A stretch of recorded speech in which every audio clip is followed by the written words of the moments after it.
So do I press it go live? Yes, click the go live. At Professional Rob. Okay. Cool, I think it's working. Awesome. For anybody who's watching. I don't know if anybody's watching because I don't think I'm pretty sure I'm not advertising these streams properly. I think I should need to let people know a bit more in advance. I think I've like posted it yesterday. I don't know, I think I probably should arrange it more midweekish. But for anyone who is here, welcome. It's so fucking, it's good to be back. It's good to be back doing things because I've been away. I've been away for a little bit. Why were you away, Rob? Well, I was away fucking shivering and gibbering and completely tripping out in unexpected ways due to COVID. Yeah, I caught that certain virus. And I gotta say, I was completely taken back by how important it was. I was kind of, I started getting a bit of a sore throat, and we sort of, because we have to have all these tests around, so it's like, I took a test, it came up positive. I went to the hospital, got a proper test, that came up positive. I thought, oh, shit, I've got it. I'm gonna have a little bit of a cough for a few days. That night, I had the worst nightmares of my entire life. I was fucking terrified. I woke up, just my body was aching all over. It was just completely brutal.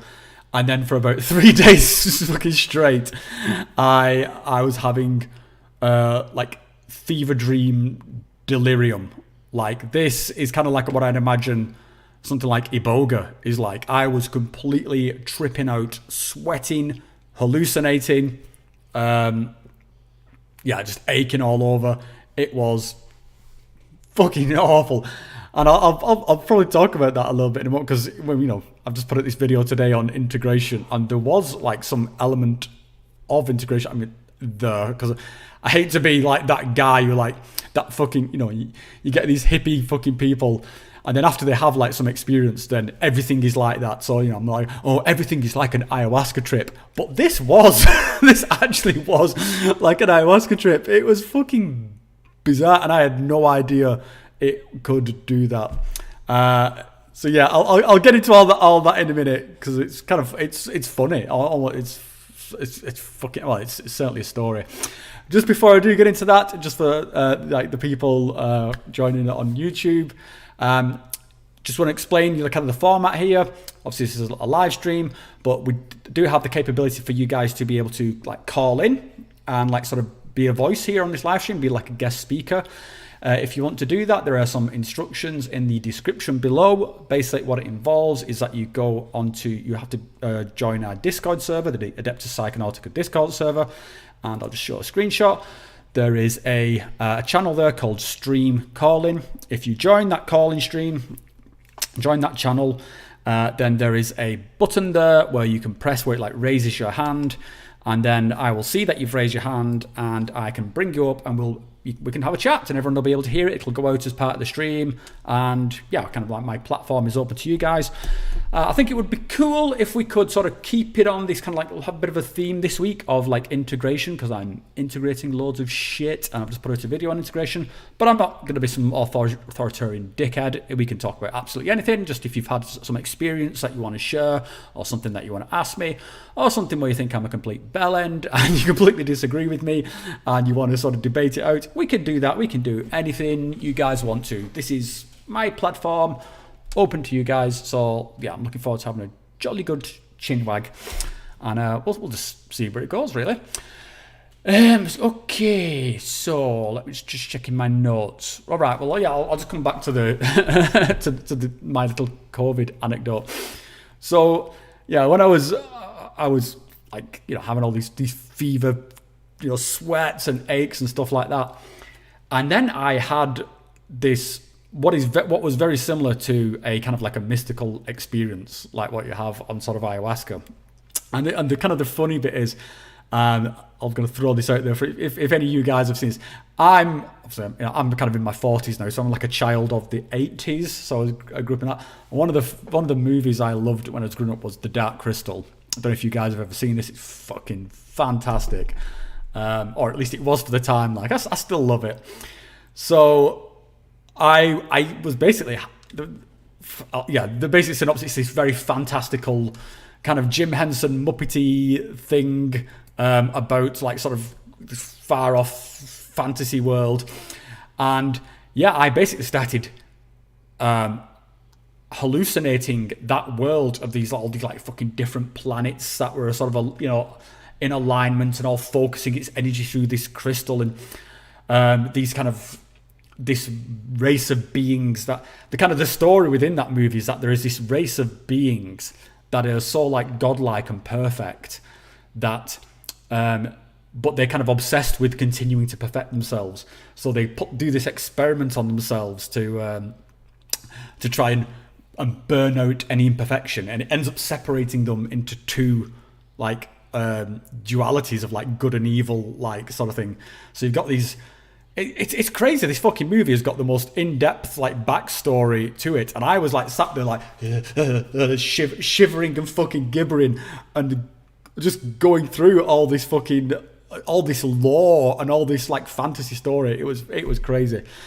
So yeah, I mean, it was kind of funny that one of the first things that came into my head as I was kind of recovering from that, and it was a long recovery. I'd say the main symptoms. Don't worry, this is not going to become the fucking COVID live stream, by the way.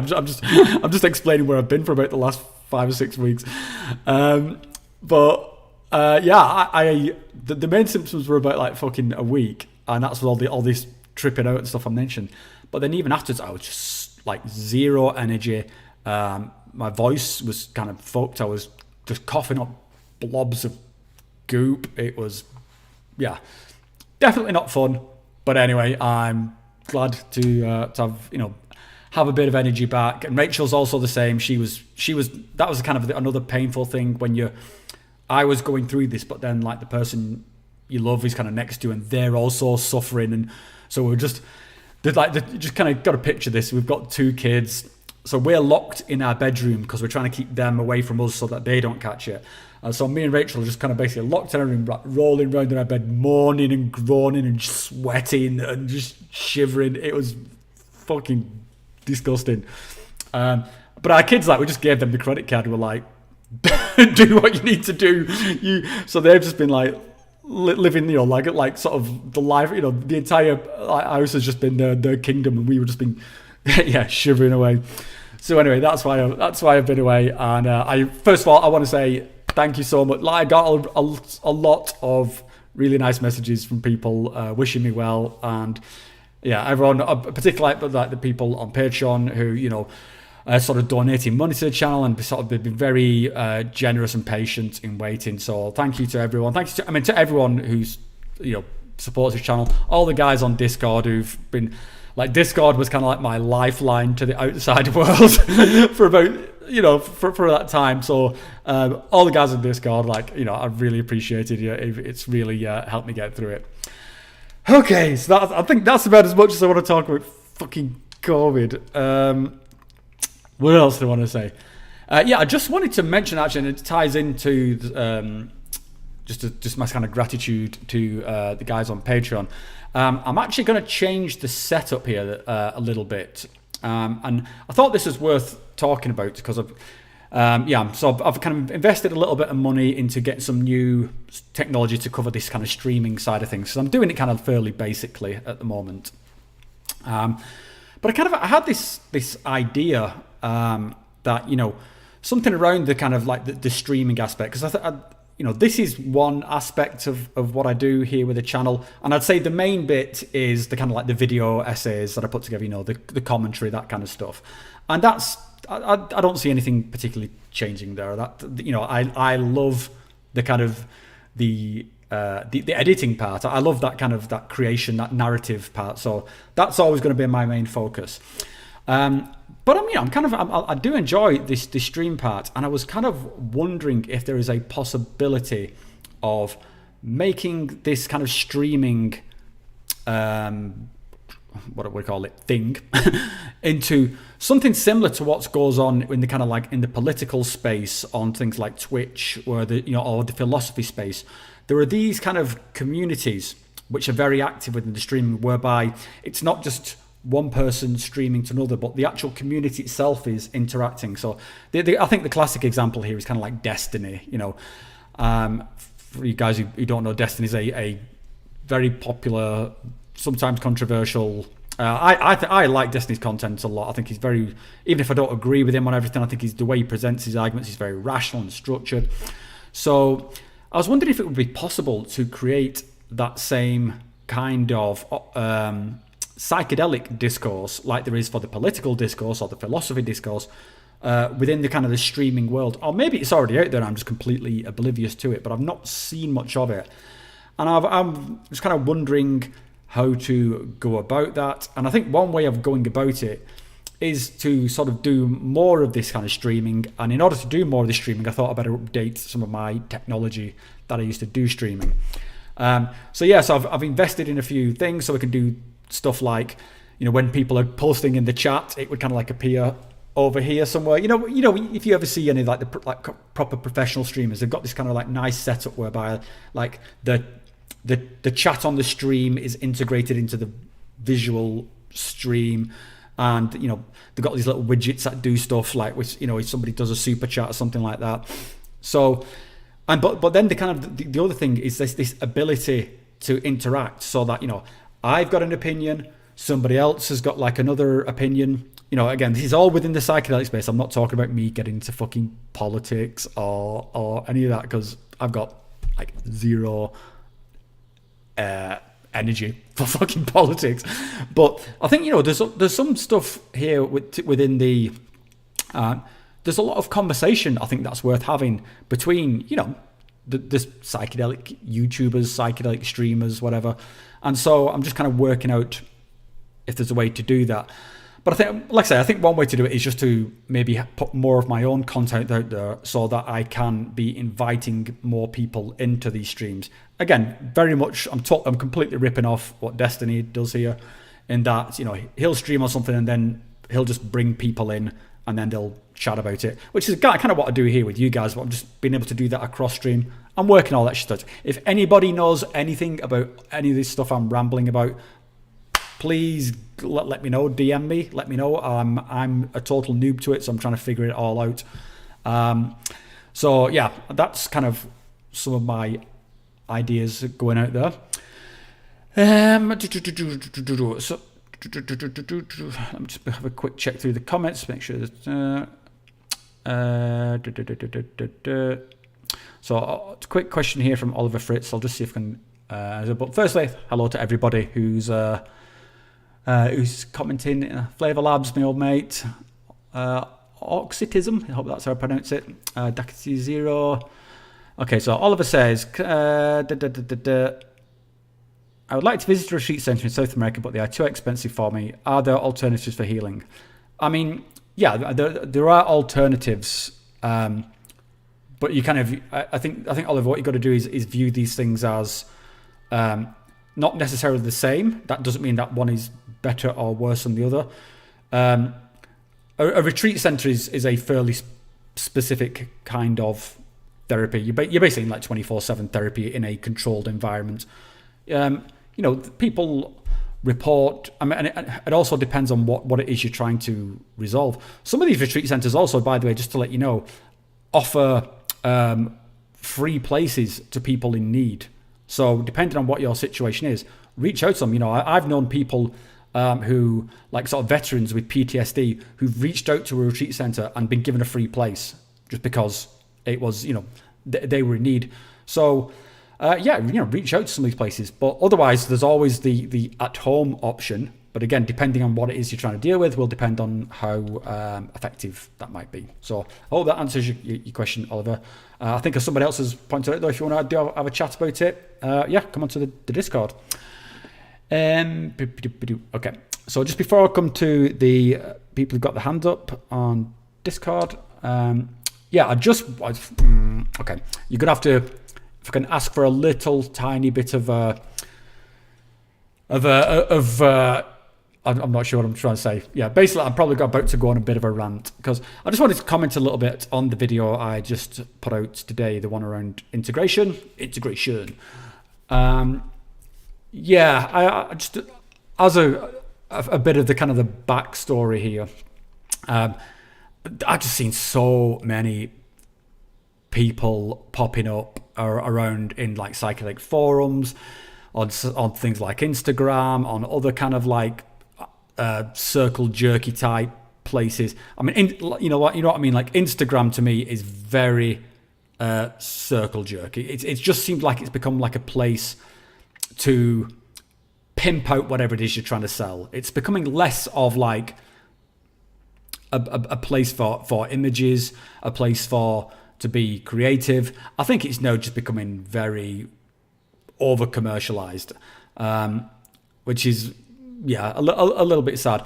And also I see this in other other sort of like social media things. I think it almost seems like the end game for most social media, that they will become these kind of places where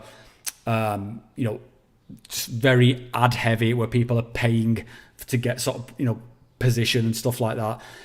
People are just going out the way to be influencers, and it just creates this whole scene of bullshit. And I'm seeing this now dipping probably more than ever, or maybe I'm just noticing it more than ever, but dipping into the psychedelic space. And I've seen some absolutely fucking cringe shit with like people who think they're fucking like integration experts, and some of these people I actually know, and it's weird.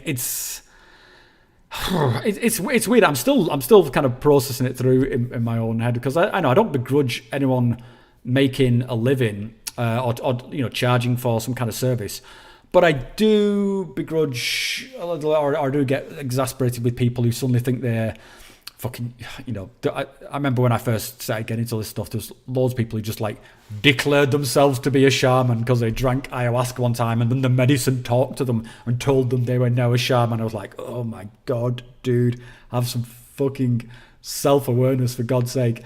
And I'm seeing the same thing now with integration, because it has become a buzzword. That's why I kind of was taking the piss out of it in the video of like the old integration, like everyone's just blapping it out there.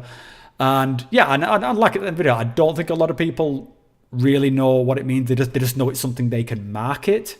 They know it's something that there is a feeling, I think, in the psychedelic community that people are having these experiences and wanting to be able to process them. They're wanting to be able to fit them into their life and understand what's going on. And then this word appears, and someone's saying this word, and they're saying that they can help. And people are sort of desperate. And as you see, some people get very desperate. Some people are having very, bad experiences or overwhelming experiences, and wanting to work out how they can fit that, get things back to normal. So the idea of I'm going to rant, like some fucking douchebag just capitalizing on that, and cashing in on it. And charging, some of the prices I've seen charged for these things are insane. I didn't put some of the more insane ones in the video. I did actually use a screenshot of one in the video. I actually thought that one was pretty reasonable. So I don't want to, just to be clear, I don't want to, the screenshot of the integration course, I didn't think was particularly bad. I wasn't using that as like, oh, look at this one fucking sucks. That one seemed okay. And I do think that, it is possible to have a useful online course, but I've seen some that are fucking cringeworthy. And the funny thing is, right, with the people who are putting this stuff out, these are always the people, again, who fancy themselves as like influencers, who are banging it out as if they're always going about like, we need to have the global awakening, we need to keep the capitalist bastards away from our precious psychedelics. Only if we have the global wing. Come on, people, let's have the fucking, where are you? Show up and be part of this psychedelic renaissance. And then they're just fucking going, like, I've seen people like pumping out these integration courses for like over $1,000. And these are people who I know have less experience under the belt than I do, and I wouldn't fucking charge money for, even for what I put. And don't get me wrong, I'm proud of that video that I put out today, but I think it's actually better content than a lot of what these fucking courses will offer, even though it's only a fucking 30-minute video. I say, having seen a few of these things, I think this is actually a much better, fucking more digestible, more useful piece of content.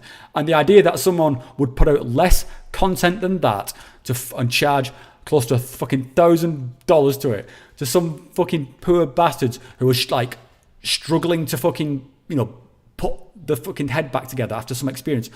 And we know that, you know, within human beings, there is this kind of misconception that the value of something, the price of something, means that it's good quality.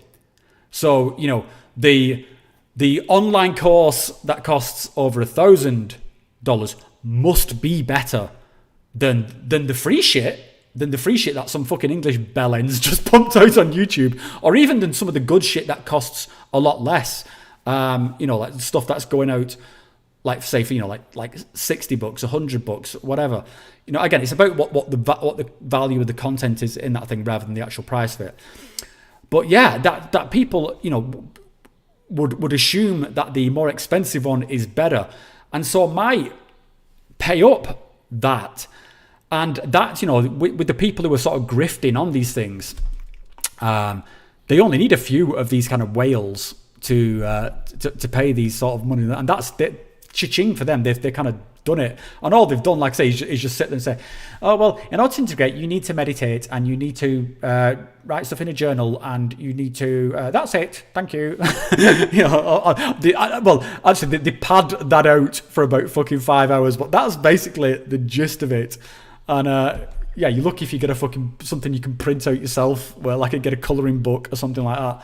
So anyway, yeah, it frustrates me. It frustrates me to see that kind of grift going on within the psychedelic space, and I hate seeing that kind of fucking shit go on. I hate seeing it go on like with the fucking DMT carts. I hate seeing it go on with fucking fake shamans. I hate seeing it go on with fucking fake gurus. And yeah, this is a Christian. I think I don't know. There's a good possibility at some point I'm gonna fucking do a tear down on one of these videos, because yeah, I mean it's like, I hope, like I demonstrated in the video, and hey, I mean guys, let me know if you have seen it. Like, I hope it's like conceptually it's not that difficult. Some people have sort of commented to me that the examples I used were too simple, and I appreciate they were simple because you know, I was trying to make it in a more simple way.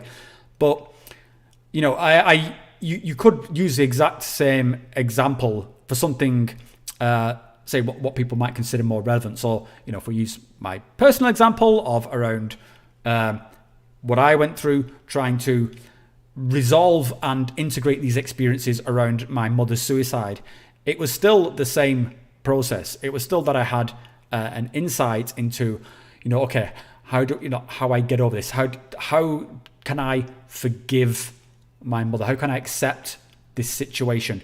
Do I believe that is true? Like, am I just talking bullshit that I forgive you, mother, I accept you killing yourself, you know, or do I believe it's true? Have I really emotionally resolved that? Okay, is there any sort of, you know, action that I need to take as a result of this? And you can follow the same kind of process for anything. You know, Rachel does the same thing in regards to the stuff that she does. So yeah, I might do this. You know, I called that video Integration 101. I hope it got across the basic concept. And if anyone's interested, let me know, and I'll do a follow-up which goes into more deep stuff, and we'll call it Integration 202. Okay, is that the end of my rant? Did I fucking get everything off my chest about these fucking parasites? I think so. That fucking influencer culture, it fucking, yeah, it sucks. It's just so fake. Anyway, I'll stop ranting about that. Let's talk to some people, because you guys have been waiting with your hands up, and I appreciate it. So I've got my iPad here. I'm just going to start at the top and work my way down. So Oxytism. Let's go with you first. So Oxytism, you should have a thingy that invites you to speak. Oh, hi. Hello. How you doing, mate? Great. Thanks for, fielding the space to have conversation, maybe to pick your brain a little bit more in detail. Yeah, please do, man. Thanks for taking the time to join in. It's I'm always I don't know what the right word is, but I'm always pleased that people take the time to want to come and talk to me. It's a privilege. So yeah, ask away, mate. I was just wondering, I've been looking into lots of stuff in the psychedelic space, and I really do drift in between the idea of this is all contained within us, as opposed to, like extreme hallucinations where you meet entities, and whether these entities are a representation of some kind of archetype in your consciousness, or if they are and valid entities that you are actually meeting in some kind of altered psychic space, right? Yeah, like external entities, yeah. Yeah, so I go in between that, and I've been trying to work on shadow work to kind of replicate, because I've been experimenting with DMT as of late, and then I don't think I really achieve a breakthrough, but I come across three kind of experiences, and one's a feminine, and it's kind of nice, but it's kind of inappropriate. The other one is a caretaker kind of web that's around me, and that's very nice, and they're very gracious. I get that sense. And then the one that I try to avoid, but I've had 3 times now, and to the point it scares me. Although the last time I've become familiar enough with this kind of experience that it ends up. I'm getting familiarity, so the fear is subsiding with it. And there's these angry little monkeys is what they are. And basically they put a Rubik's Cube in front of you, which is made up of kind of what the reality is around you, and move it all around like you would move a Rubik's Cube, right? And it's very fast, very kind of distressing. And I was just wondering what your thoughts are about, because like I started watching your videos in relation to get more information about DMT and the experience of, and I was just wondering, what's your thoughts about the nature of what you come in contact with during your experiences? Yeah, so I mean, it's a common thing that pops up, and like yourself, I don't really plant a flag anywhere and say I know this for a fact, 'cause I don't think anybody does. I would say I definitely lean more towards the internal part rather than the external part. But I also think there is that in itself is kind of selling itself short of like, what do we mean by the internal part? Because if we take like the purely kind of like materialist sort of like paradigm of that, we're just kind of like meat computers, and consciousness is purely just something that's happening in our heads as a result of neurons, and that's that. Take drugs and funny shit happens. So even if you take that thing, which I don't necessarily believe is the case, I think is actually something much more interesting going on. But even with that scenario, the fact that then this phenomena sort of occurs of what is kind of definitely feels like others within you, autonomous others, which you can have a dialogue and which seem to react in ways which is not necessarily what you would expect of yourself. That's fascinating, even in a materialist sort of paradigm. When you get into sort of, kind of more wackier sort of theories around what's going on with consciousness, and the one I'm kind of leaning towards at the moment is sort of something closer to the, it's some kind of mishmash hodgepodge of like panpsychism, and basically the idea that our conscious experience is the result of an interaction between our physical bodies and some other kind of like field, basically in the same way that kind of physical objects create gravity. Yeah, there is a gravitational sort of distortion in space-time. It is a field that is occurring as a result of the interaction of of mass with space-time. Mass, that's what creates gravity. And I'm leaning towards the theory that sort of, conscious systems interact with some kind of consciousness field, which is why these experiences can feel sort of much more sort of transcendent and networked, because it's it's kind of interacting on a level. We've got threads on this on the Discord server, so it's probably too much for me to go into now without sounding like a complete lunatic. But I mean, the simplest kind of answer I'll give you is that I honestly don't care, and I don't think it makes any difference whatsoever. And that's because, like I kind of try and get across in all my videos, what I think is important is this experience that we are having right now as a human being. So if we accept that we are a human being, at least for this moment of our existence, maybe something else will come later on, maybe something else came before, but right now, if we accept that we're a human being, and some people don't accept that, but they're weird, then I think, my focus during the duration of this experience of being a human being, I'm going to put my energy there.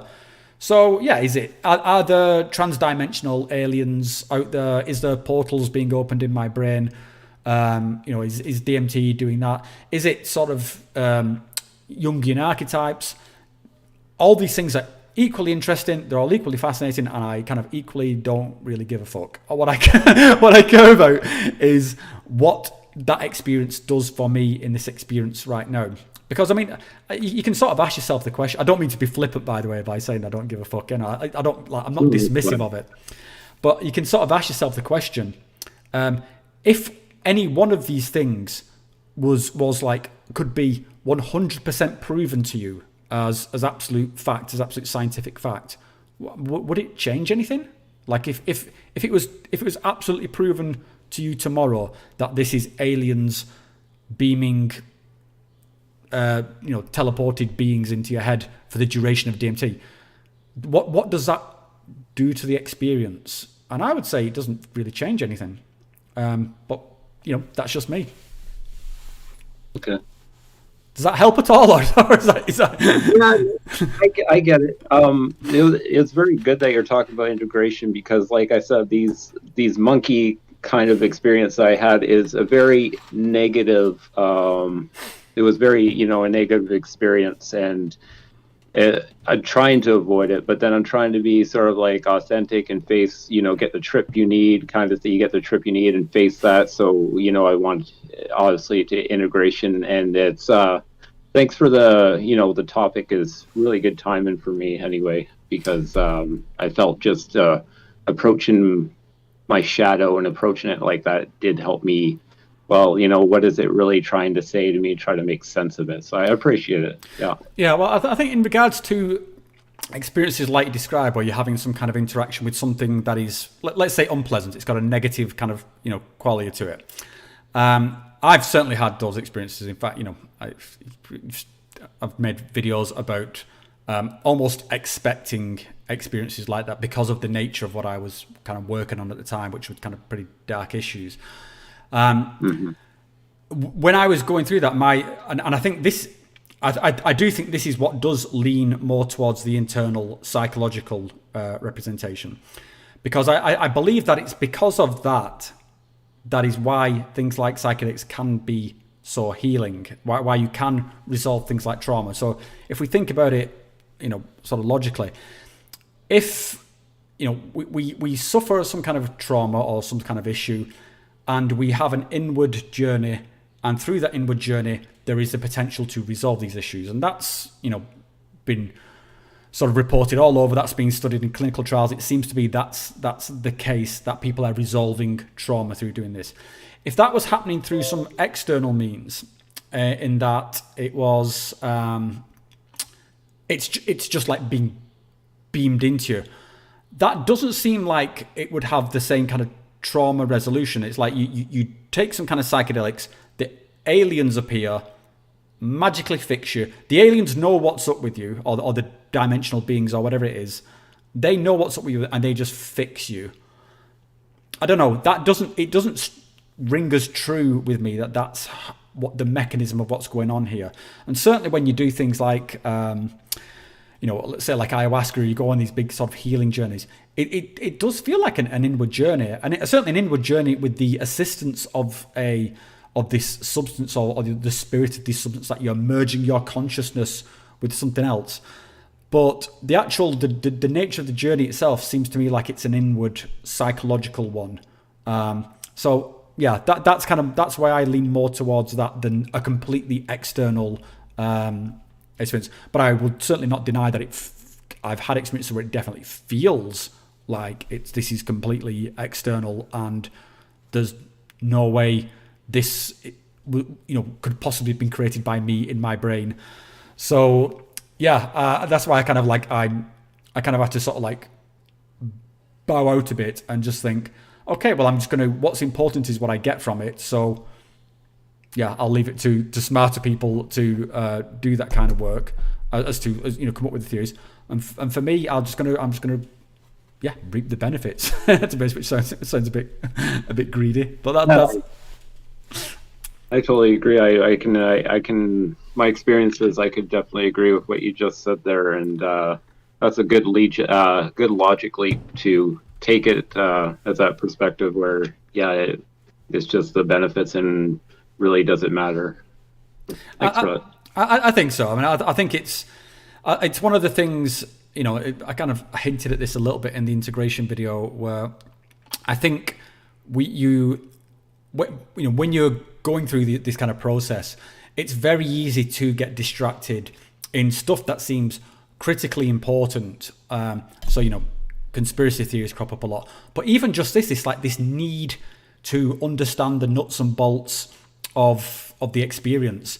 And I've seen people really go down sort of rabbit holes of trying to work, I've seen people scribbling formulas and stuff of like how psychedelics work, this experience. And my kind of thought was like, dude, you're missing the point here. The point is to kind of have something that brings a benefit to your experience, not to start trying to decode the meaning of life. It's just, that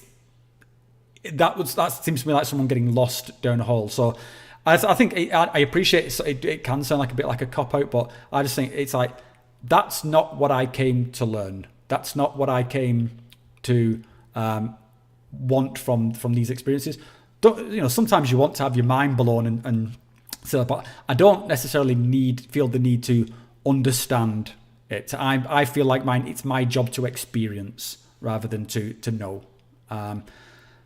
So yeah, that's kind of my sense, and because I find that to be kind of quite a grounding experience, because I can always then relate back into like, okay, as all those kind of thoughts are going through your head, like, dude, okay, just focus on yourself, focus on your experience, keep yourself above your own feet, your feet on the ground, keep yourself above your feet, go for it, and that's where I kind of that's where I ground myself really, and I find that helpful. Yeah, sounds great. No, thanks for taking my question, and thank you for the great response. Yeah, it's a pleasure, mate. And let's speak to you again sometime in the future. Cheers, dude. Okay, let's see who we got next. Okay, in alphabetical order. Is it alphabetical? I'm not sure. It might be just in the sequence that they joined the room. Okay, I'll go on to the next one. Is Damras. Damras, you should have a thing where you can click and it will do a thing. Hello? Can you hear me there? I can hear you now, mate. Yeah. Can you hear me? Hey, how's it going? I'm going all right, dude. And you? Great. I just want to say again, thanks for doing this. It's always a treat when you do this for us. And for me too, mate. For me too. Yeah. So I wanted this topic of integration, I think, is really good. I think it's very important with the psychedelics. I think only discernment between what's valuable and what's not is as important. I wanted to ask, is there any particular framework that you've been drawn to for integration, say shamanism or hermeticism, alchemy, or even Eastern traditions like yoga or anything like that?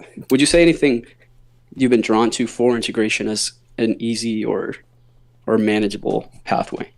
Well, I mean, the interesting thing, so I'm kind of led to believe, and from my conversations with people in these kind of cultures, certainly from the shamanism route, integration is not a thing at all.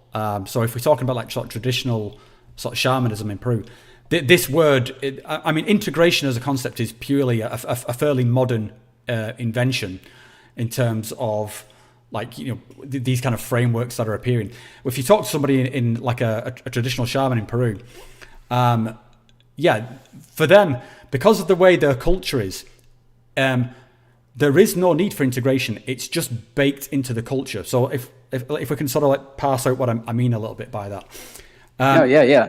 So when we're kind of talking about us having an experience and then trying to bring it back to, like I said, to our human experience and fit it, and also we're kind of like, a part of this is our human experience is intrinsically linked to our modern life, you know.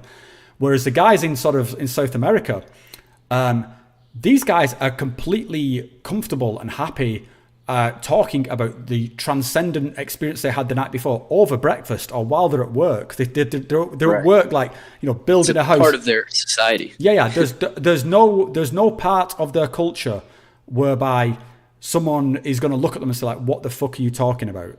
Like, and it's so interwoven into the culture that they just know when to look out for each other. They're just, it's like I said, it's just baked in ways which are kind of like incredible.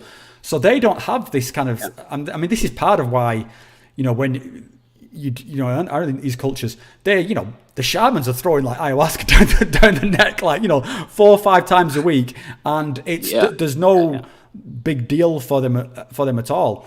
And it's really this kind of integration frameworks are kind of coming into play more because we in our countries are catching up spiritually. Basically, absolutely. We've got a kind of a part of our humanity and a part of our culture I think we've neglected somewhat over the last couple of 100 years at least. So that's why these kind of things are springing up. But what I kind of do is, so rather than looking at one particular thing, I'm leeching bits just from the different people I talk to. So some of it does come from shamanism, particularly the concept of these kind of group share concepts. This, you know, I talked a little bit about this in the video. This idea of like, sit down and talk it out. It's the first thing you do after an ayahuasca ceremony. In the morning, you sit there, you all get to, and you just splurge your guts out and about what happened the night before, and it's therapy in itself. You know, the kind of like the always sort of, you know, journaling, making notes on what you're going through. So this kind of stuff I lifted from shamanism. Some of it is kind of lifted just from the frameworks that some of these centers put in place, and the kind of stuff that they invented. So the Center Arcana, which is one I've visited several times, they do like a sort of a talk on integration on the day that you leave, and they have some really good ideas. They sort of, you know, they have this kind of, they call it like the 7 Ps. I think, I can't remember what it's like. I can't remember what they are, but it's like, fuck, I can't remember any of them. But yeah, they sort of talk you through these like 7 Ps, like do this, and they give you like sort of time scales and stuff like that. So some of it I've kind of lifted from there. Some of it I've lifted from stuff I've seen online. So I think that's how, you know, what I think kind of my role is as like, if, you know, without being pretentious, like psychedelic community commentator thing. I'm not trying to be a shaman. I'm not trying to be an integration expert. This is the stuff I've picked up for me personally, to help me. And yeah, I thought when I'm seeing people give out shit advice and charge you for it, I thought, fuck, here's what I know. Take it, dude. Plenty of that out there, and it's such a shame. And you know, when you're so deep in these experiences and you come back and you think, how would you try to make money off your shit, basically, and charge so much for it, and you never really you see so many over $1,000. And that's grotesque. That's absolutely grotesque. It's just gross. Yeah, and I like I said, I do. I mean, this is kind of where I need to suss out my own kind of like mental well-being, because my gut response is to like go after these fucking people and just like you know, like anyone, because it is wrong, I would say. Yeah, just to exploit something. But what I kind of could really help people. Yeah, and what I noticed, and this is kind of what I was mentioning before when I was ranting a little bit, is that it seems to me like the circle jerkiness of that kind of influencer culture. It seems to have gained a lot more momentum than I think maybe I'd given it credit for, or maybe I'm just perceiving it that way at the moment. But they're very, there's like a protective clique around these things where, you know, people are, you know, getting together, promoting their own sort of like psychedelic businesses, sort of getting the sort of like the, you know, the stamp of approval from certain psychedelic institutions. You know, so there seems to be like a clique that's appearing. Yeah, which absolutely. It's very cliquey and very commercialized in a way. Yeah, and it's enabling this kind of thing. So it's basically, you know, it's like if somebody does a podcast and then they get, say, like Dennis McKenna on this podcast one time, that's like a stamp of approval. I'm not saying Dennis McKenna himself is stamping approval, but it gives... He's almost like a figure in this sort of thing. He's someone who can be used, and he can be used to give a stamp of authenticity. Right. And whereas what I would think is better is that it's what people say, it's the value that comes out of them. That's the stamp of authenticity. You know, that's the it's a value in what they say, not who they can get on as a guest. Because, you know, it's not hard to get some of these sort of, you know, what seem like high profile guests. I mean, a good example of this kind of thing I'm talking about was, I don't know if you guys remember this, but like Brian Rose from London Real, who was just an absolute fucking grifter, but he got like a lot of high profile spiritual sort of, you know, guests, and, you know, they went through the motions of being like a spokesperson for like the psychic community, and was just a complete grifter. Yeah, I mean, it's not hard if you're willing to cultivate this sort of image that you would be able to use to, because at the end of the day, for Dennis, it's just about getting up there and talking. Yeah. I mean, the dude's like, is like, you know, like it's. Yeah, I would be surprised if he's up to date on like the online culture of who's a wanker or not. Probably it's just like, oh, these people want me to come talk, I'll come talk. Yeah. But he has no idea that he could potentially be surrounded or working directly with grifters. Yeah.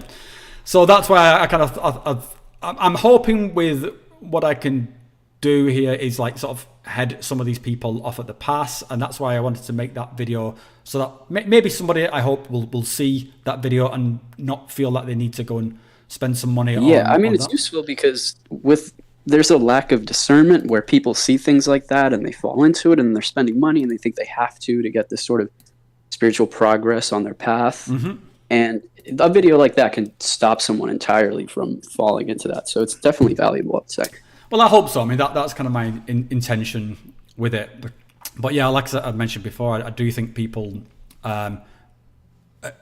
conflate the price of something with how good it is. So, that's always going to be And it's tricky. deliberate on the part of the grifter even to make it seem like it's more valuable than it is, so they can charge that price. But they use fancy language, mystical language that brings people in who are new. Yeah. There's one in particular which, like I said, I almost put it in the video, but I didn't want to turn it into that kind of video. But there was one where it was just like, it was like falling down the buzzword ladder and just hitting every fucking... every buzzword. They're just, they're really hitting it on the nose. It's all about... I mean, this one was all about indigenous and tribal and ancestral wisdom, and they were promising that so much of this money was going to be given back to the council of elders. It just starts to read like parody. It does. It was satire. I mean, it was. I mean, I was sending it around to a lot of my friends in my social. Like, have you this is like almost like it's like psychedelic bingo. It was so pretentious, but yeah. Ancestral, mystical wisdom. Yeah. All these things that, to someone who's new are so enticing and so unknown that they'll fall into it, and it's messed up. Really. Yeah, but it's just marketing. I mean, that's the kind of the circle jerk that I'm talking about. There's a bit where, good marketing, it can probably like trump like good advice. Yes. And again, I think there's probably people out there putting out some really good content which is probably worth like I've seen some for like which is like $60, and it was sort of seemed like a good set of content. I think that's absolutely sort of fine. And they're just going to get blasted by some marketing campaign where you go on Instagram and you're seeing some very pretty sort of person who's like wearing the perfect tribal clothing and waving waving like chacruna feathers around. Psychedelic influencers. Yeah. It really is that, and I'm like, it's like a strange paradox that it's from our worst nightmares. Well, I think that the thing to do is just to sort of call it out. I mean, that's what I've done. Definitely. Like a long time on my channel is just like, okay, let's call it the sort of absurdity of it. And I think, like I said, I think I'll probably get more into that. But I was kind of conscious that I'm actually going on retreat myself in 3 weeks. I'm heading back to South America, and I thought I did not want to start some kind of massive online shit throwing contest just before I go away. Yeah, right before your retreat. Yeah. So I'm sat there in the jungle, just dreaming of like blasted with comments. Yeah, my inbox getting cancelled while I'm sat fucking drinking ayahuasca in the jungle. So. Oh my god. Yeah. No, avoid that. Save it for afterwards. Yeah, man. But I'll put them on notice. I'm coming for you. I'm coming for. Yeah. Fresh out of the ayahuasca trip. One more thing. Sure, man. That last call, the guy mentioning his monkey Rubik's Cube experience, I found so interesting. And I feel like if anyone who's dabbled in DMT more than a little bit has had something similar to that, in the sense that it's so strange and so jarring that you come back and you're like, what do I do? Yeah. With that? What have you had that experience, and what did you do when it's so strange that you can't even discern any comprehensible meaning, where it's just like monkeys throwing you around their candy land or feeding you hyperdimensional objects or something like that? Yeah, I mean, I think this was something in hindsight I kind of wish I'd added into the video, because I mean, one part of it is that not every psychedelic experience has something in there to be integrated. Some of it is you can just get stuff which is completely fucking bizarre. You can also get stuff which is completely awesome, and just that awesomeness is the experience itself, and you don't really need anything further than that. So I probably could have used better wording there, as though this is like, yeah, you've got to sit there and dwell on every single experience for fucking months and months. It's like, so I'll probably correct that in a future video. But yeah, I mean, certainly I've had those experiences of the kind of Rubik's Cube. I think I refer to it as like transforming sort of tesseracts from fucking hyperspace or something like that. Just impossible objects just folding in on themselves, and just sometimes in a way which was unpleasant to look at. Just like it was, the level of complexity was. It's just almost too much to handle. Yeah, overwhelming. So I've certainly had those kind of experiences. I think, it's a tricky one, because and this is one of the reasons why I think there's different substances more suitable to different things. So I think if you're something like DMT, that I would say that's more likely to happen. And I say DMT is vape. I really only had it with DMT. Yeah, rather than something like mushrooms in high doses get weird, but I've definitely had weird shit on mushrooms, but it's usually been much. My bad, like unpleasant experiences on mushrooms tend to be that I will be in some place which is perfect, which is utopia, and it will just suddenly feel wrong, like I don't belong there. That's how my mushroom experiences tend to go wrong. Like, I'm in absolute heaven. This is what's wrong with me. Like, I'm not, it's almost like Bill, I'm not worthy, sort of thing. Like, and I feel like, and it just kind of goes wrong from there. Not all the time, by the way, just when it does. When it does. But DMT, I think, vape DMT is much more capable of going of that overwhelming complexity in the objects. And I don't know, to be honest. I from when I had those experiences, I did not think. Sometimes there are ones where it's like, okay, is there anything there, or is this one where you just kind of like shake it off? You know, sometimes you do get this kind of phenomenon referred to as like hyper slaps, where it's just like the experience is just telling you to fuck off.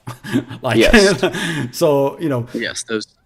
And I noticed I've read online also that those really only happen when you try to blast off too many times in a row, which is when it happened to me. And I think that's pretty profound in a way. I think there's some kind of like safety mechanism there. I think the times that I had it, I think it's when I definitely remember having it when I like very, very first got into DMT, and there was a time I was doing it like sort of like 3 or 4 times a night. And you're just thinking this is like mother's milk. This is like, oh, I'll just do it. And then I had one of those like, it was just like, all right, fuck off, dude. Get the fuck out of here. Stop coming back. So I there could be some sort of relation there between sort of overdoing it, or also I guess it's that there's like that element of like disrespecting it in there as well, which I think I was. Yeah, right. Was at that when time. You start thinking about it as a kind of a toy, because that's when I got hyper slapped, when I started thinking about it as like, oh yeah, I've got a handle on this. I think I can take a quick one, real quick in my backyard. No problem. I've got this. I've broken through the past few days 4 times. And and immediately when you get in there, it's just like, get the fuck out of here. You think you know something. Yeah. But yeah, I mean, even that there's a lesson there, which is just fucking. Oh, absolutely. It's take a time often out. more valuable than the positive ones. Yeah. So yeah, I mean, it is kind of. I also picked from that when he was describing the Rubik's Cube. I thought it was a really good description of it, because just things just overwhelmingly folding in on themselves. So it was. But so I think some experiences are just for, like you said. I mean that's the takeaway. Just dude, take a break. Maybe it's that you didn't have enough of an intention going in. So it's just like it's just unbridled chaos is you coming need out. some sort of direction, or even I've had trips like that where you can make it into some sort of art or like a conversation or something like that, where it's just so strange that it's ridiculous. But it was great talking with you today, Rob, as always. Likewise, mate. And let's do it again. Anytime. Can't wait for the next one. Cool. Let's see who's next on the list. Floppy Llamas. That's an awesome username.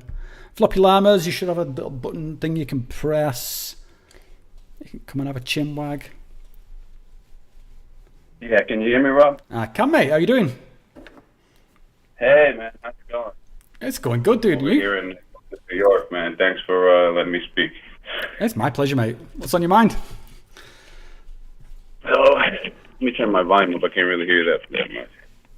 So, a couple things. The first thing, maybe for the community, I've been messing around with the e-mesh and vape liquid and all that kind of stuff, and I found some sort of cool new settings that maybe might help people that are sort of having a hard time delving into that. But the main thing I wanted to say, I don't know about integration and everything, but this was more scientific.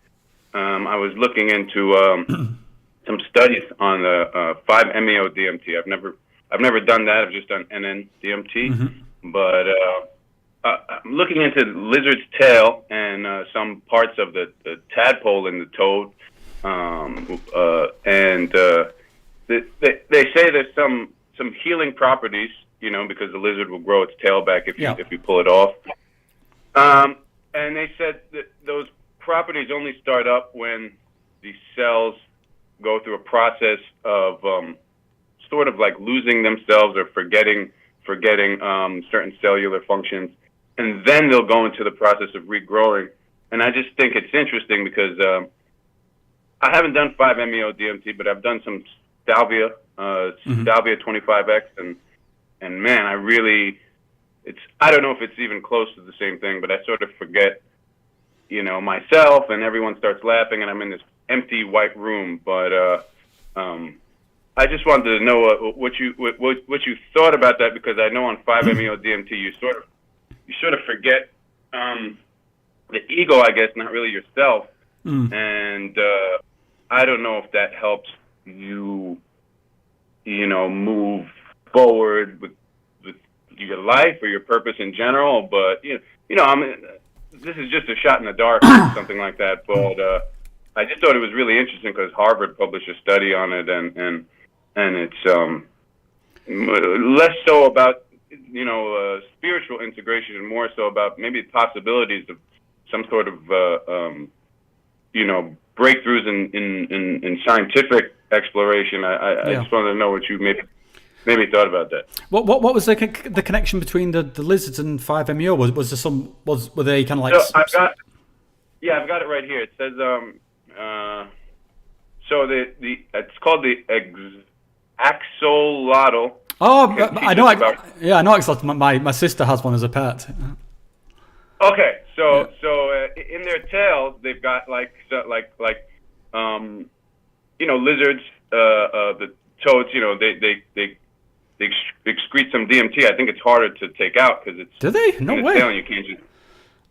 So they say the cells that make up the blastema, which I guess is close to whatever the DMT, they de-differentiate. They lose their identity to become similar to stem cells.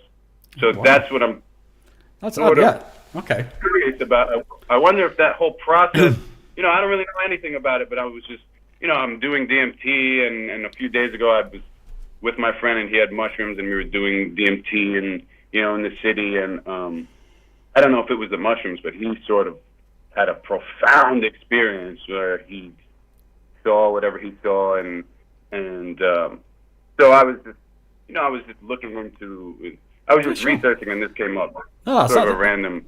Yeah, it's fascinating that, mate. I'll just give a just to let people know what axolotls are. So for anyone who doesn't know, an axolotl, it's kind of like an amphibian, but they're capable of not only this kind of regeneration.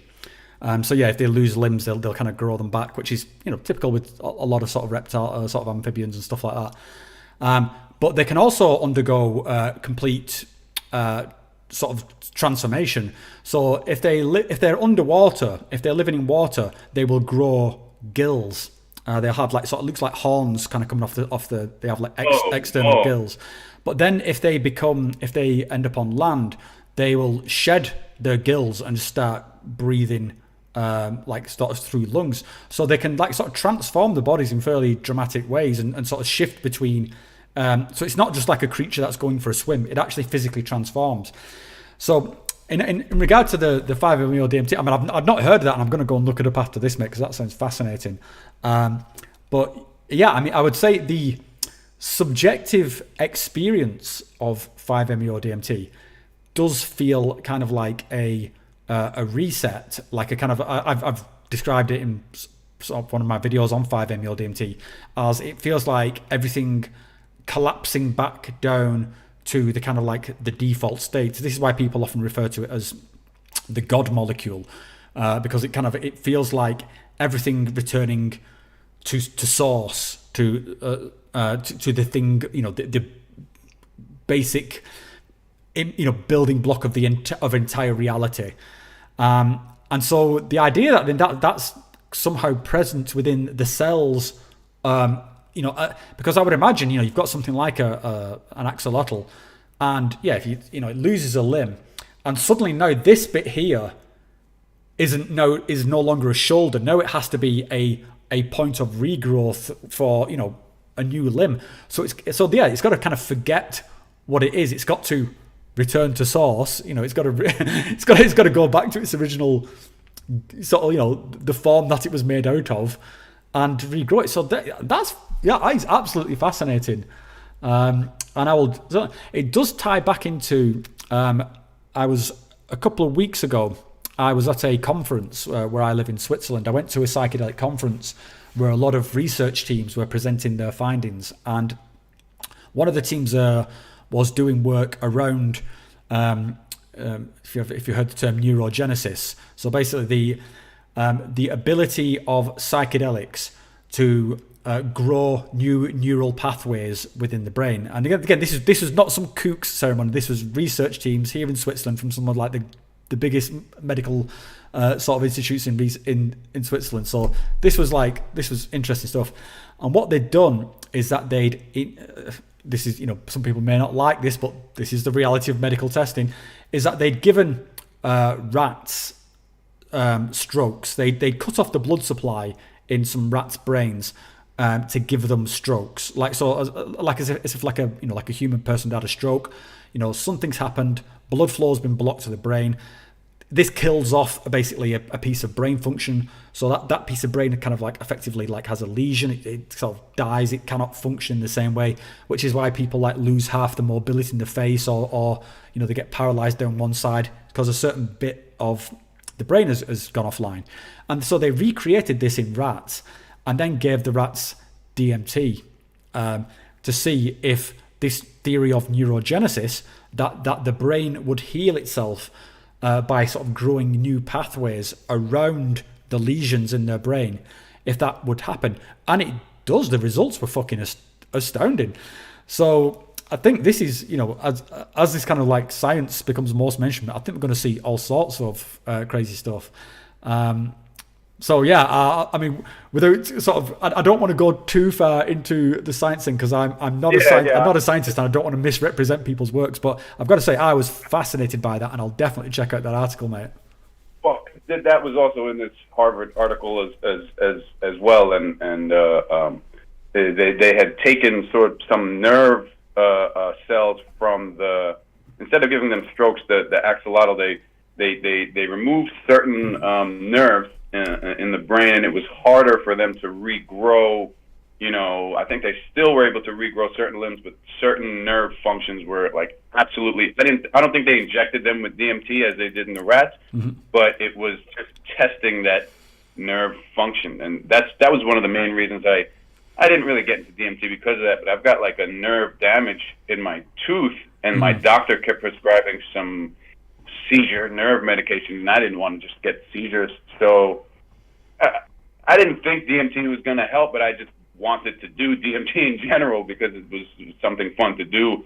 But afterwards, I didn't necessarily have a healing in my tooth. It wasn't some miracle drug, but I looked at the pain a different way, at least, because it is a nerve, that's central nervous thing. Yeah, I can totally relate to that. That's exactly my own experience, because I've had a surgery on my shoulder. My right shoulder is completely fucked, and I've had to sort of reconstructed. And I have just chronic pain in my shoulder. Also my back, I've broken my back a few times. And so yeah, I've had all this kind of pain, and I used to have what's the word? I used to catastrophize about this pain, oh my god, I'm going to be in pain for the rest of my life. My life's going to suck. And it was, even making me depressed and shit. And then when I sort of, particularly with DMT, when I was sort of really exploring that, it really helped me, like you described, rebalance, just find the new baseline. So I'm not cured. My shoulder still hurts, but no, I still have pain in my tooth as well. Yeah. Yeah, but mentally, I'm like, okay, well, this is my baseline now, and I'm not catastrophizing about it. I'm not fantasizing, thinking, in 3 months' time, this is going to hurt even more when I go on. It's not dominating my life anymore, and that was completely unexpected for me. That the psychological could have such a profound effect on the physical, and sort of rebalance those kind of pain thresholds. So yeah, I can totally relate, mate. Yeah, and then just one other thing. This was just what I was talking about before with the vape pens and stuff like that, because I was experimenting with the e-mesh and the vape juice and everything like that, and at first it didn't work, and then I finally figured out the settings because I wasn't able to get the stainless steel specific Vandy vape thing, but I've got a Wotofo atomizer, and it's got the Ni or the aluminum, whatever it's got.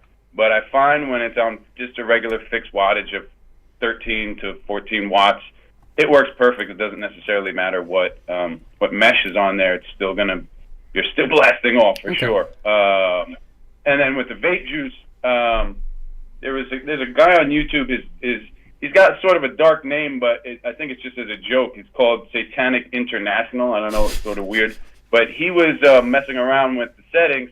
and he found that at 40 watts, you've got to get the specific coil for it, but at 40 watts, if you set your atomizer to that, and you've got vape juice, it's sort of the perfect setting. So I tested it out. I got a new coil from the local vape shop, and in like maybe 2.5 hits, I wanted to show my friend DMT. He'd never tried it, and he just blasted off.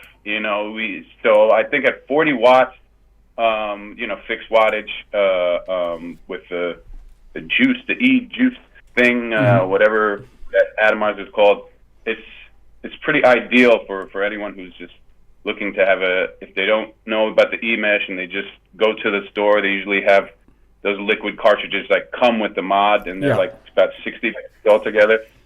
That's like a really easy introduction to it. Just be careful, because if you go above 40 watts, I think some coils will bust at certain wattage, but that was just another thing I wanted to add, because I know a bunch of people in the community are just, it's sort of hard to go from zero to quality.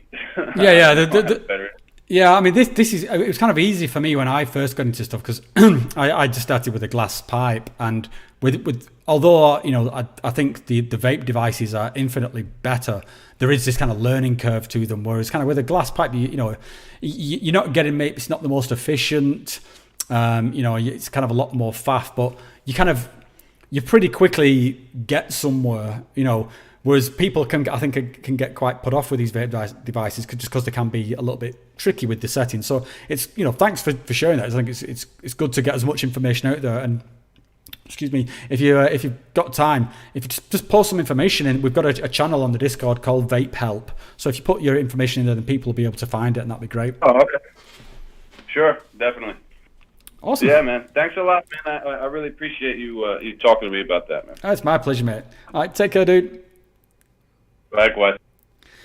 Okay, let's see what time I've got. I think I've got... Now, for any of you who've seen my previous live streams, you'll know that round about sometime after 9 o'clock, Rachel will start appearing and making demands on, basically telling me to get the fuck out. So I've probably got about 25-30 minutes, so hopefully we'll get through everyone in that time. But let me just see. Oh, there's a familiar face. Let's see what this lady's got to say.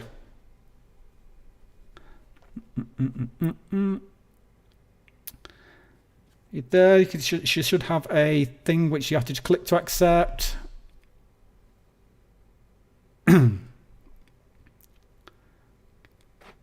There she is. Hey, man. Hey, Amanita Dreamer. How are you doing? Excellent. How the hell are you? I'm doing all right, mate. Yeah, I love your Discord. I've never seen it before. You're always welcome here, mate. I've always got time for you. But you've been busy. I'm going to come see you soon. I know, man. I'm so looking forward to it. And I've been talking to a few other people here in Switzerland who are going to be part of that. So yeah, I'm really stoked that you're coming over here, mate. And I think it'll be awesome. So looking forward to it. But you've been busy anyway. You've been. Oh my God, making this documentary is killing me. Where are you at now? Are you back home, or are you still out on the road? I'm home for a few days, and then I'm heading up to Maine, and then speaking in Pennsylvania, then holding ceremony in Montana, and then I'll leave for Europe, where we're going to hold ceremony. I'm going to video some experts, and I'm going to come hang out with you and do DMT. Oh, wow. That'll be... Because you've not done DMT before, have you? I've never done it before. Oh my God, this is some responsibility. I'll have to get my facilitator hat on. Oh, I'm really looking forward to see you, mate. It's been so cool. I'm scared to do DMT, but if I do it, I want it to be with you. I feel really safe with you guys. Not you. You're not scared of nothing. It does. Yeah. If there's, I think one of the words I would use to describe you is, very, very brave, very courageous. So I think you got this in the bag. Well, we'll see, right? Is Mitch coming with you? I don't know. Probably. That's the idea. It's just the prices on everything have gone up 40% in the last 6 weeks. So like the cost of flights and everything, transportation, it's crazy. Yeah, it's hectic, but at least all the kind of travel restrictions are a bit easier, so it should be easier for you to get around in Europe once you're here. But it's awesome. Maybe we can do that sort of collaboration video that we never got around to doing when I was in the States. Oh, hell yeah. Awesome. Well, it's good to hear from you anyway, dude. I won't keep you. I know you're short on time now, and other people want to say hi. So I just wanted to pop in. Oh, it's awesome. It's really cool to hear from you. Let's catch up soon, yeah? Okay, love you, brother. All right, bye, Manita. Bye. Bye. Okay. So next up is we're gonna Roman Makian. Roman should have a little button. Just click the button, appear, speak. Actually, I've just discovered a new factor in what's going to limit this live stream. My iPad's about to run out of batteries. Roman, you there, mate? Hello. Can you hear me, Roman? We can't hear you. Don't know whether you maybe need to tweak some things, mate. Do some settings. Some need to integrate with your computer a bit more. Make it do stuff. No, okay, we've lost Roman. Never mind. Let's go on to AJ. You there, AJ? Let's see if this thing works. It does work, mate. I can hear you clear. Oh, that's perfect. How are you doing? Great. It's great to have this forum. I want to say two very high gratitudes. One of them, the video you did on why is DMT like home. Oh, cool. Oh, that was a while back, that one, yeah. It came at the right time, all that stuff. Oh, thanks, and the other one that the interview you did with Josie about the effects index. Yeah, Josie, I'm actually we were floating the idea of me and Josie having another conversation, and we're kind of like part of a few of the same groups. But yeah, I really enjoyed talking to Josie. I think she was very nervous during that conversation. I think she was wondering if I was trying to like catch her out with something. But yeah, I think the work that Josie does with the subjective effect index, I'm absolutely. I've referred to it a ton since finding out about it. So I was going to say about 14 months ago, I had the experience of, I've had one experience of DMT. That was it 14 months ago. It definitely life is what life was before I did that. And then what life is after. Mm-hmm. It was, opens, obviously anyone that's done DMT, different types. I was told it was 5-MeO. Mm-hmm. The idea that going from a brain knowledge of forever to feeling forever, that there was messages coming from something that felt like it was from an eternal place. Yeah. The idea that something like that was coming from inside of me that's why I really liked that I heard your discussion with Occultism, because the idea of all that coming from within me instead of without, that's a massive concept. Yeah. And so I would say for me, so I like that whole idea of what's coming from within you, what's it tapping into, but I guess specifically for me, I experienced pretty strong reactivations, and that's something I wanted to maybe bring up. And I haven't looked if that's a topic on the Discord, but I'm curious what different people's reactivations are. Yeah, so I mean, it does crop up from time to time on the Discord, and you'll certainly see it. Like one of the places another online place that I really like, I'll give a shout out to is, although it might be specific to your thing, but the ayahuasca subreddit is really good for these things. Even though you've not necessarily taken ayahuasca, but that's also something that has from the point where you take the substance and have the experience.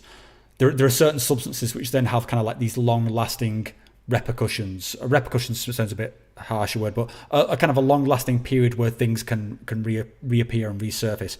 5-MeO-DMT is definitely one of those. Ayahuasca is definitely one of those.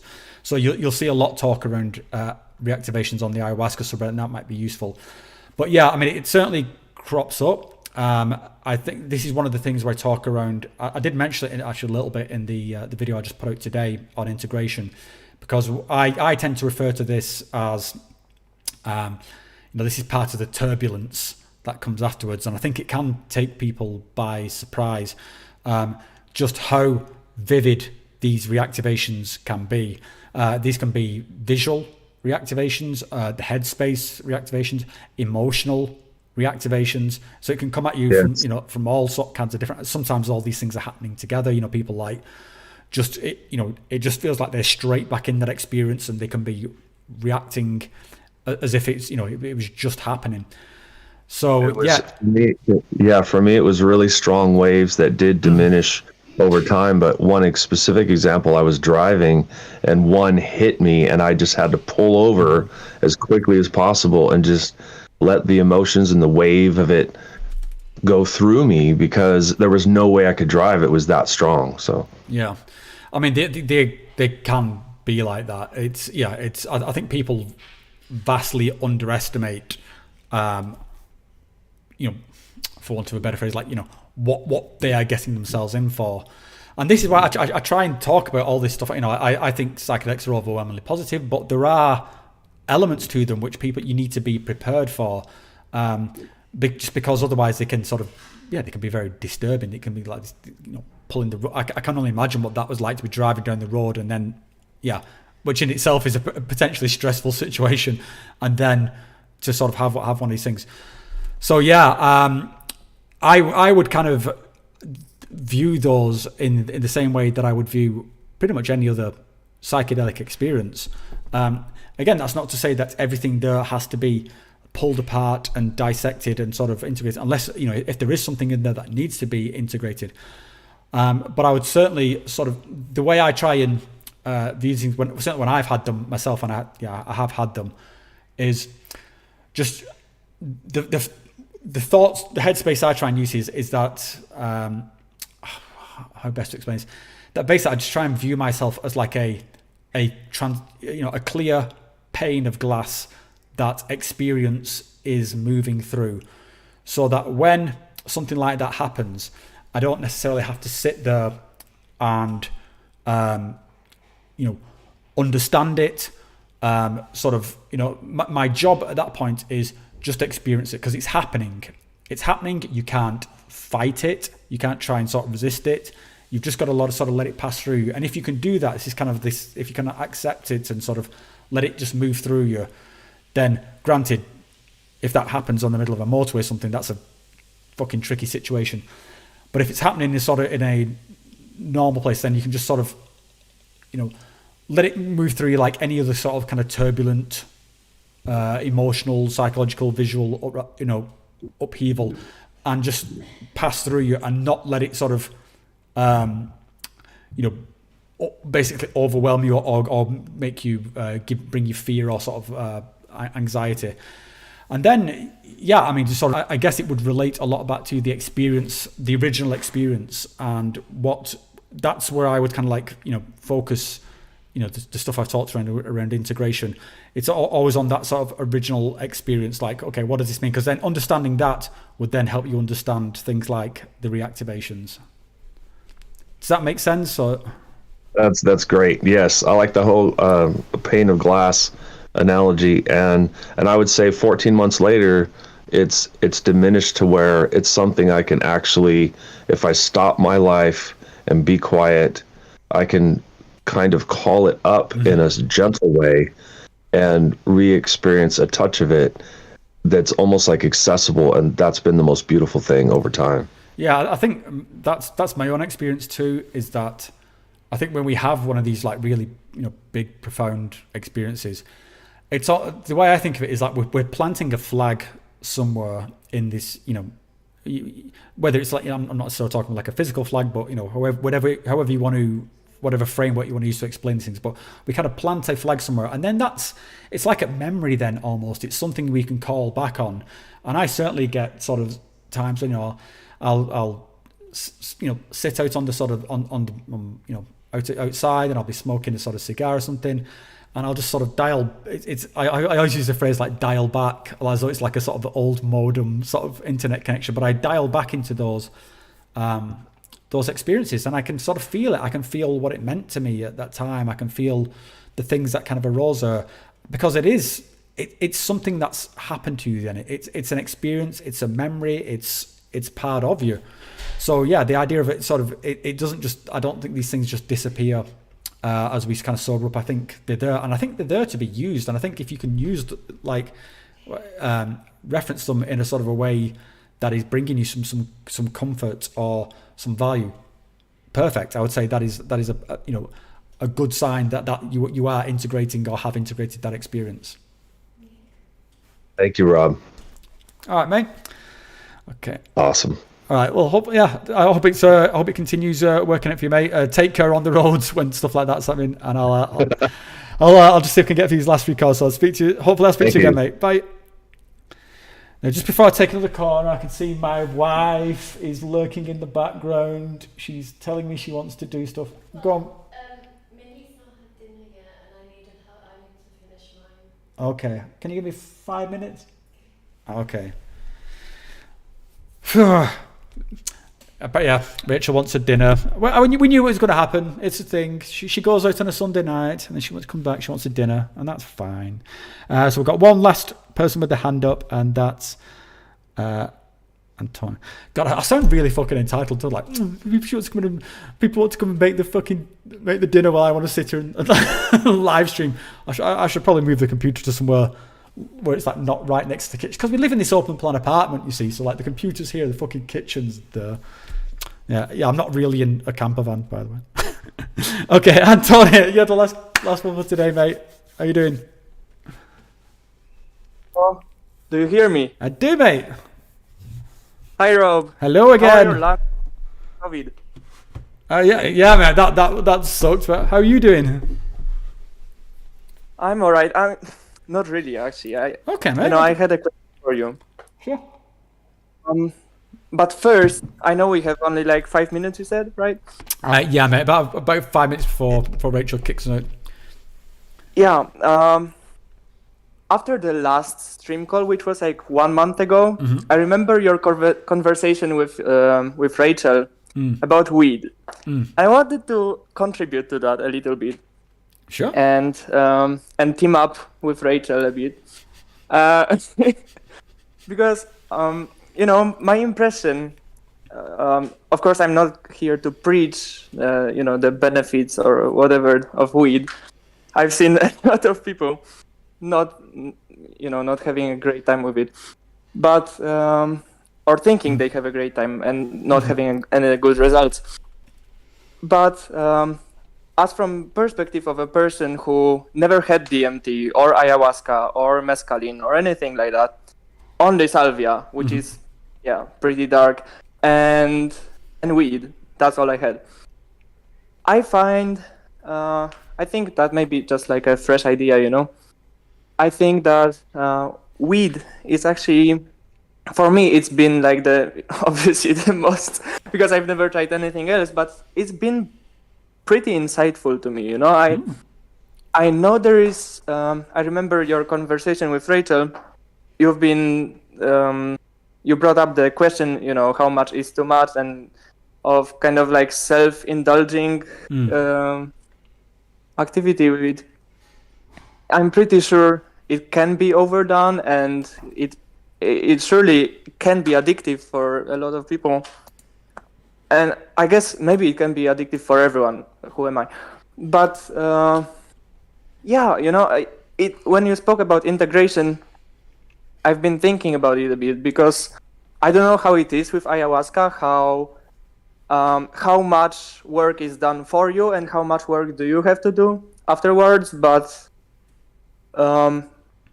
from my perspective, I think that weed can actually, for me, it can bring insights which, when you grab onto them, when you work through what you thought during the high,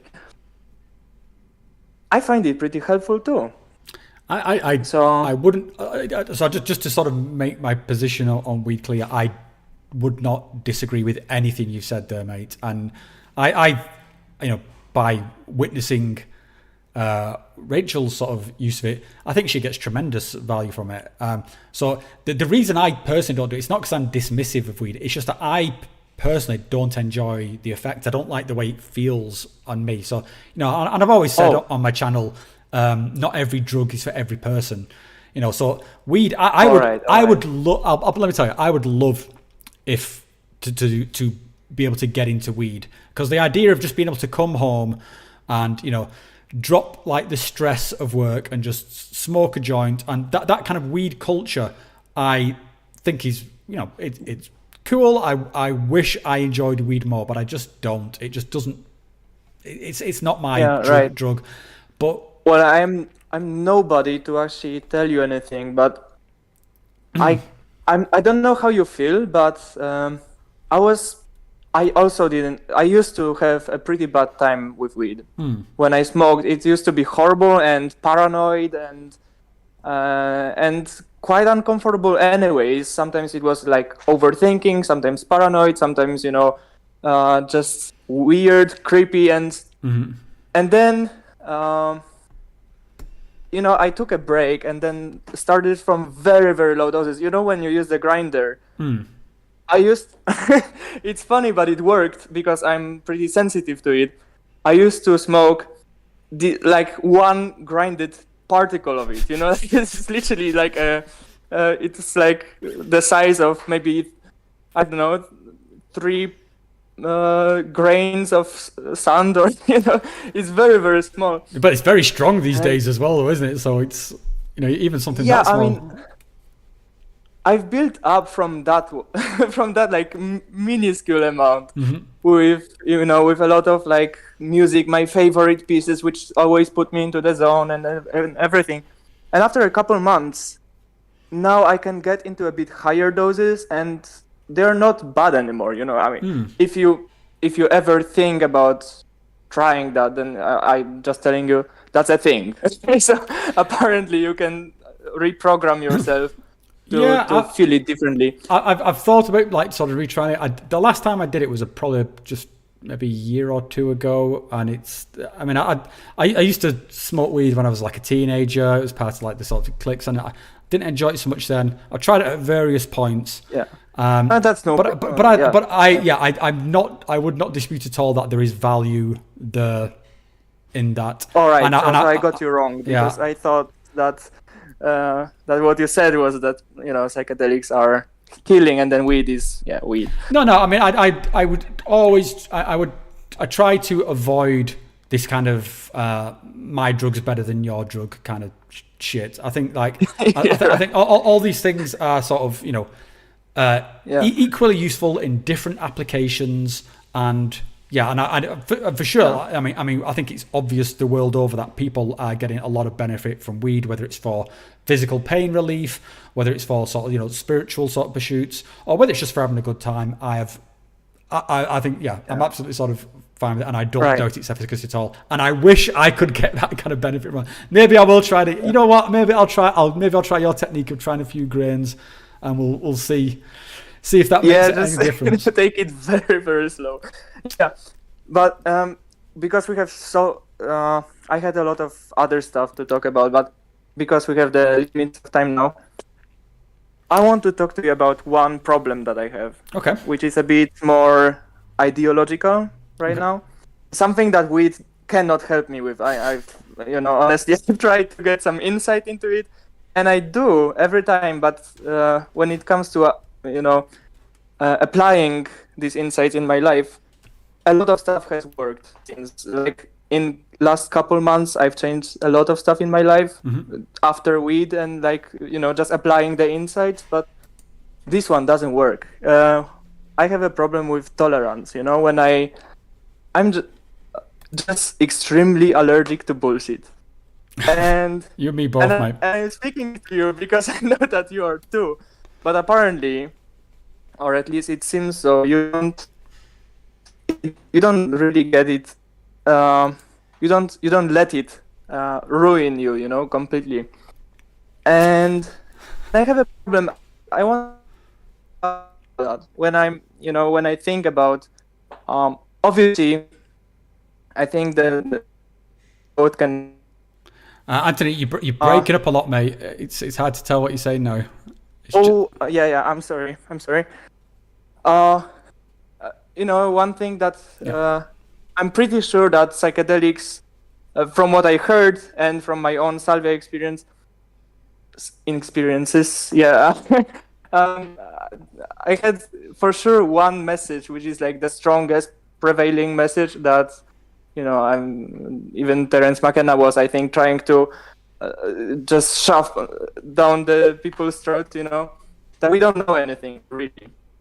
That there is a lot of stuff that you should question, Yeah. And when I hear people not questioning all the new age spiritual bullshit or even religions, or I know that it's cool to be tolerant these days. I know that everyone is equal and we should be respectful and everything, but there is like this point when I wish I was tolerant, but I can't. And my question is, how do you deal with that when you just smell the bullshit and you are not allowed to point it out?